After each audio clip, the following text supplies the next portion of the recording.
گروہ ایک دوسرے کا ساتھ دیتے ہیں۔ یہ جسمانی صحت کے موٹاپے کو بھی بھینس کے استعارے سے بیان کیا جاتا ہے، جیسے کھا کھا کے مج بن جانا۔ جیسے فربا جسم کے خاتون کو مج کہہ دیا جاتا ہے، ایسے نہیں کہنا چاہیے۔ بھینس کے بارے میں ایک محاورہ ہے، بھینس کے آگے بین بجانا، جس کا مطلب ہے کم عقل لوگوں کو کوئی بات سمجھانا اور اس پر بات کا اثر بھی نہ ہو۔ یہ محاورے بھینس کی سادگی پر دلالت کرتے ہیں۔ ان کے منفی مطالب اس مفید جانور کی توہین بھی ہیں۔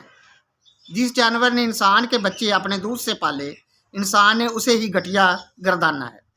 بھینس کا دودھ پی پی عقل و دانش کے سفر پر رواں دوا انسان کے لیے یہ لمحہ فکریہ ہے۔ بھینس بھینس ہے، ناگن تو نہیں جو کسی کو ڈس لے۔ ناشکری کرنے والے عقل بڑی کے بھینس کا محاورہ بھی بولتے ہیں۔ یہ ان لوگوں کا حال ہے